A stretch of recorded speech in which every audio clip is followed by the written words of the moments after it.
Hello दोस्तों, welcome back to curious सरी for the daily dose of Indian football. तो हम सबको पता है कि भाई जो इंडियन नेशनल टीम का नेक्स्ट चैलेंज है वो है मलेशिया।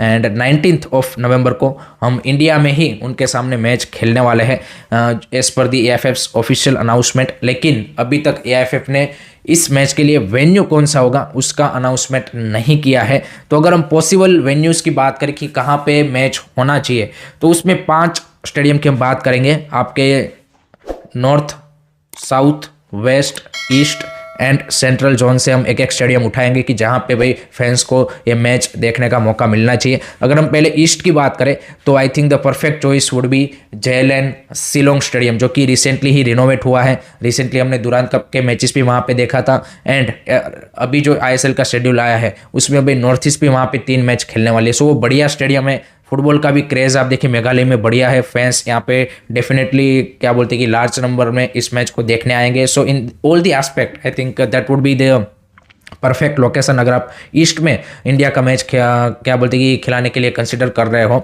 अगर हम साउथ की बात करें तो I think JLN Kochi would be a perfect choice, because Kerala में जिस तरह का फुटबॉल का क्रेज है। एंड आई थिंक कोची में मेरे हिसाब से 7-8 साल हो गए कि नेशनल टीम ने कोई मैच खेला नहीं है। तो वहाँ के जो फुटबॉल फैंस है वो भी डिजर्व करते हैं नेशनल टीम को देखने के लिए। एंड ऊपर से आपके जो AFF के सेक्रेटरी जनरल है वो भी अब वहाँ से ही आते हैं। सो वो भी एक इन्फ्लुएंस बन सकता है। तो मे बी कोची को भी कंसिडर किया जा सकता है।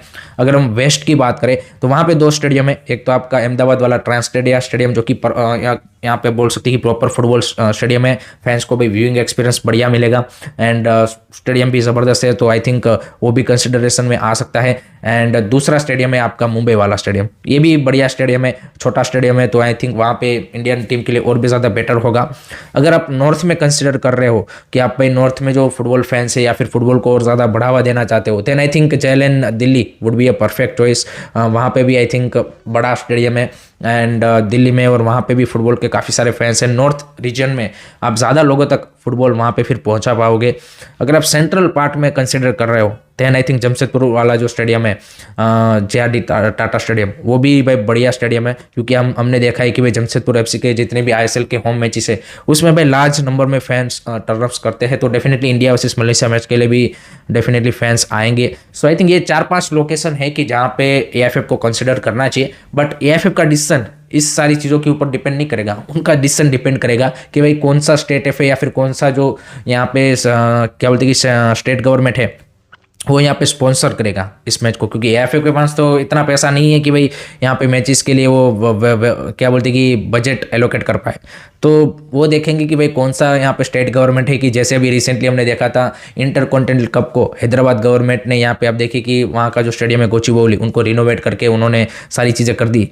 तो वैसे ही वो देखेंगे कि कौन सा स्टेट गवर्नमेंट है जो कि स्पॉन्सर करेगा, तो वहाँ पे होगा। लेट मी नो गाइस, आपके हिसाब से कौन सा स्टेडियम यहाँ पे या फिर कौन सा सिटी यहाँ पे पिक किया जाना चाहिए for the upcoming match against Malaysia. Comment section में अपना ओपिनियन जरूर बताइएगा। नेक्स्ट अब बात करते हैं दिल्ली FC।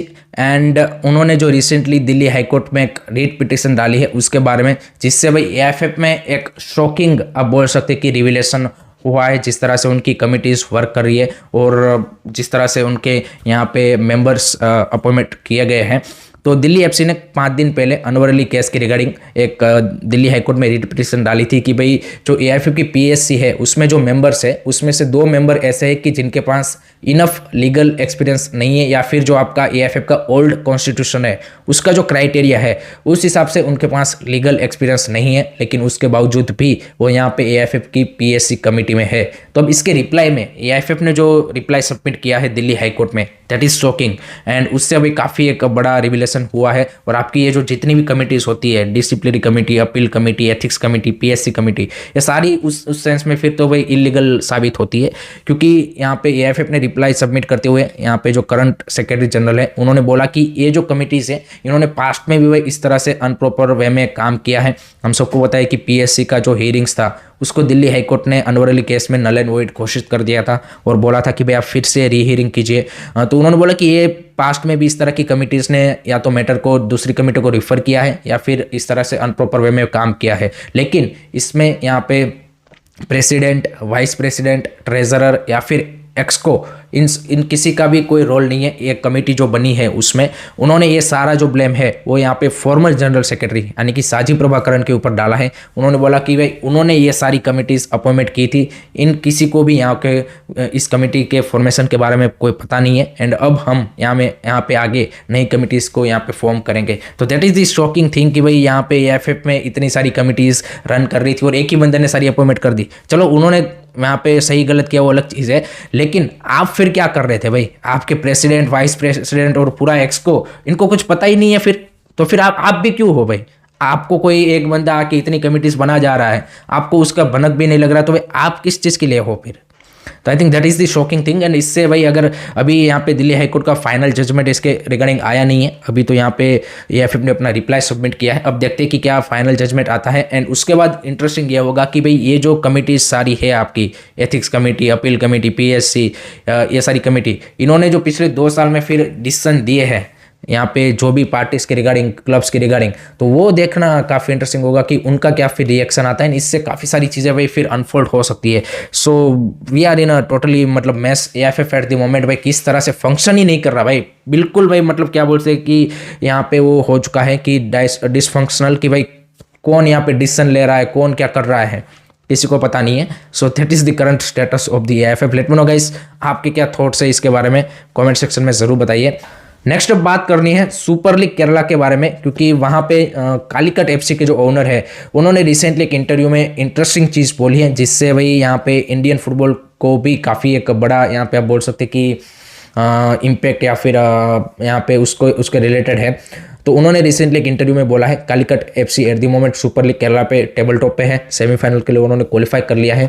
उन्होंने द हिंदू को यहाँ पे जो रिसेंटली इंटरव्यू दिया उसमें बोला कि हमारे नेक्स्ट प्लान है कि हमें हमारी टीम को आई लीग लेवल की बनाना है, एंड नेक्स्ट ईयर हमें उनको आई लीग में खिलाना है, देन ऑब्वियसली आईएसएल। तो भाई चीज़ ये है कि वो अपनी अलग से सेपरेट टीम बना के तो ये कर सकते हैं, बट द सिनारियो इज़ कि भाई आपके वहाँ पे केरला में हम सबको पता है कि केरला प्रीमियर लीग भी होती है, केपीएल भी होती है, आपकी सुपर लीग केरला भी हो रही है। सो अब ये जो प्रमोशन वाला सीन है ये लोग ये किस तरह से यहाँ पे सेटअप करेंगे?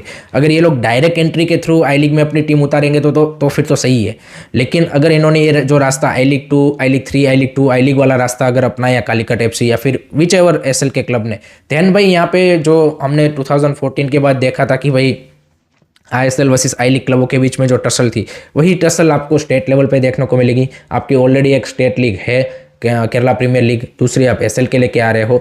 So that will be really interesting scenario कि भाई किस तरह से इसको ऑपरेट किया जाता है, एंड एएफएफ इसको किस तरह से मैनेज करता है।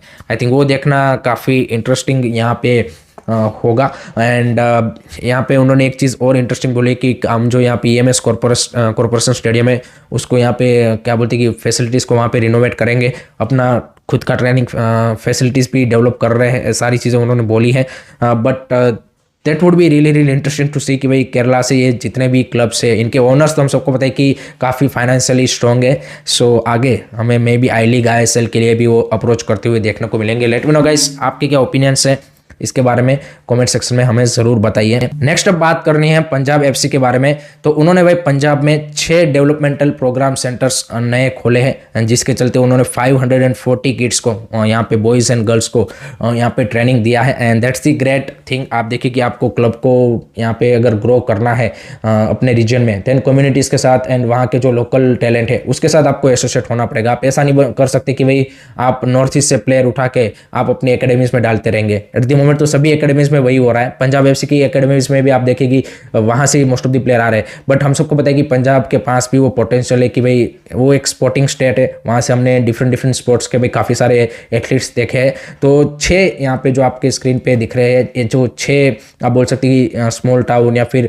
ये जो रीजन है वहाँ पे उन्होंने इस तरह के प्रोग्राम सेंटर खोले हैं, एंड जिसके चलते यहाँ पे और भी ज़्यादा जो बच्चे हैं पंजाब के वो फुटबॉल के प्रति यहाँ पे क्या बोलते कि इंटरेस्टेड हो एंड और ज़्यादा गेम को खेलें, एंड उसके बाद यहाँ पे डेफिनेटली आगे उनका प्रोग्रेस हो। तो that's the good thing from the Punjab FC side. And जब उन्होंने क्लब ओपन किया था तब भी ये उनका ये विजन था कि इस तरह से हमें पंजाब में आगे बढ़ना है। So finally they are doing that thing. तो I think that's the good part.